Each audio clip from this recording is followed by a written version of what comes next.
Hi guys, Alan Taddei here for TDI Media, and the junior TDI Media reporter joins me, the new best circuit commentator in the world, Kai Bachini. So I just want to quickly run through the time qualifying, Kai. Just put this out on Facebook for everybody, and get your impressions of who's impressed you really. So let's start with who we got first, Honda Cadet. I think Jack Hobson has to be the main one who's impressed us all. He's put it on pole. The number 28 has been very fast in quali practice and Friday practice. He's been going very well. He's been sticking with the pack, overtaking all the people he's been with, and on his own still being really fast. Yeah, I would agree with that as well. I was watching Jack yesterday in Friday practice. He seems to be the one with the two key elements.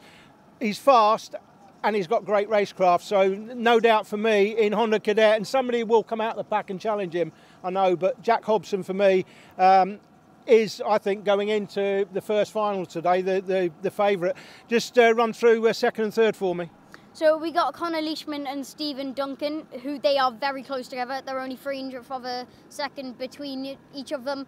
They're, again, very experienced drivers. Definitely going to be giving Jack a run for his money, and it's just going to be very good to watch the finals and see this battle happening. Yeah, okay. And Honda's about to go out to the first final. I know you need to get off. Let's just have a look. What's up next? Yeah, Army Cadets. So Army Cadet. I think Aiden Hassan and the two Knight brothers, as I've been saying all year leading up to this, the Knight brothers are definitely the ones to watch in Super 1 and all the series that they are doing, because they're just improving so much. And Aiden Hassan, another MBM, it's an MBM 123, but the MBM boys are looking very strong, and they're going to be pulling away from the pack, and we'll see some good battles from them. Yeah, and I'd agree with that. I had the Knight brothers both up there as my sort of favourites for this class, but Aiden Hassan has joined them, no doubt about it. What we got up next? Next we've got the Junior TKM, which is a very small grid, but it's got lots of talent in it. There's only 3 tenths, I think, split them. So who got pole? We got Max Davies on pole, who is also doing the Junior Rock category. Didn't do as well in quali for that. I don't know what happened, but yeah, he's doing really well in Junior TKM. That's interesting. I'll tell you why. Because I think it was his dad said to me on Friday they were having a bit of a nightmare, and they were thinking of pulling out just doing Junior Rock, but he's put it on pole anyway.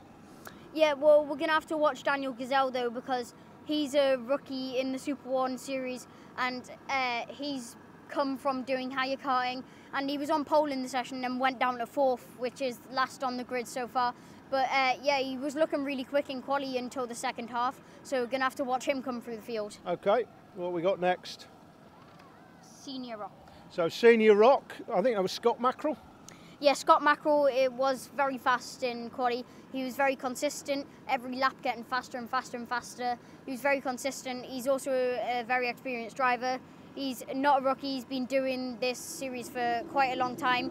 But yeah, he's definitely going to be the one to watch, pulling away from the pack. But JJ Cook and Matthew Collins behind him, only separated by another 200ths of a second. Very close together, those two also very experienced drivers. Yeah, exactly. I mean, I had Matthew Collins as favourite coming into this. Saw him at Rower a couple of weeks ago at Nike R80. He was extremely fast. Lost the final that day because he was on different tyres from everybody else on wet tyres. He was on much harder tyres, so didn't win the final, but he was super quick. But we know Scott Mackerel's got a lot of quality as well. So just last two then. We've got, is it Mini Rock? So Mini Rock, what is it, 17? Yeah, there is 16 drivers. There was going to be 18, but 2 drivers didn't turn up, unfortunately. And those were 2 very talented drivers, which is very unfortunate for them. But still, this class is packed with action. If you're getting into racing, this is definitely going to be the one to start in if you're starting in Super 1. And I think overall, it's just an amazing class to watch. You've got Taylor Orridge from Jack Hobson and Alfie Gallagher. Right, now, Alan, Taylor Orridge has been rapid over the 2 days. He has been fastest on Friday and been a very close second earlier on in the 3 sessions today. And he's definitely going to be the one to watch in this class. Yeah, and I've got to say, he's not been on my radar, Taylor Orridge. Coming in, I'll put it right out there, guys. Alfie Gallagher is my favourite for the championship moving forward. Time qualifying, as we know, is one thing. racing and racecraft. I know Alfie Gallagher's got that in spades, but Taylor not been on my radar, but obviously a top quality driver. And this class is going to be amazing. I think by the end of the year, we will see 40 to 50 people. By the time we get, I mean, the season obviously finishes for Super 1 in August. I think by the time people test the engines through the summer and into the winter, I think we'll have 40 or 50 of these moving forward.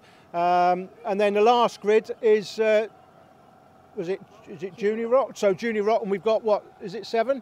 Yep. So again, small grid, but again, going to be pretty tight, this. Yeah, we got Tieran Rourke on pole from Louis Harvey, a very close second, who had a problem halfway through quali, who had to come into the pit, which I'm very surprised he managed to keep second because he's a very talented driver. Then we got William Morton, who is in third, who is a very quick driver. He had pole at one point, didn't he? Yeah, I've been watching him come through the ranks, and he's been a quick driver in every class that he's been in. And as we said, Max Davies just struggling. He's qualified 5th out of the 7 in the Junior Rock category, but going to have to watch him come through the pack because he's a very talented driver. Okay, well, fantastic. Thanks very much. I know you want to get back up to the commentary booth to do the circuit commentary. You're doing a great job, unfortunately for you, Jake Sanson. Also want to say, guys, as well, you might look at the grids at the moment, I mean, in terms of the Rock and the Junior TCAM, if it's very difficult when you're working out a championship who's going to be at what rounds to know how many are going to turn up. We know that the grids for Junior Max and Senior Max, I believe, are in the 20s already. I think Senior Max is up to 24, 25 or something. If we'd have decided, or John had decided, or been able to know exactly, foreseen the future, and bring the Bambinos and the Max classes to the same round, we could have ended up with, well, we would have ended up with probably 180 here this weekend, and everybody would say, wow, what an amazing number. So it is a small grid because of the classes that we've chosen, but I think moving forward to next year, I think the Mini Rock, I'm thinking 40, 50 by the end of the year, maybe 20 juniors, 20 seniors for next year. We could well have 90. What's been your impression of the Rock classes so far? I think the Rock classes coming from Europe and making its debut in England in the Super 1 series is very interesting because obviously there's been no other UK series doing it, and Super 1 is one of the main series to use it in because it's a very popular series. And yeah, as you said, I think the series is definitely going to grow as the time moves on, because John Hoyle is a very good series leader, and I think he's really good at running a series like this. I hope John's paying you for all this, by the way. Is it true that you do circuit commentary for £2.50 and a packet of jelly beans? I wish, but it's not true so far. Okay. Well done. That's it for now, guys. Join us again tomorrow.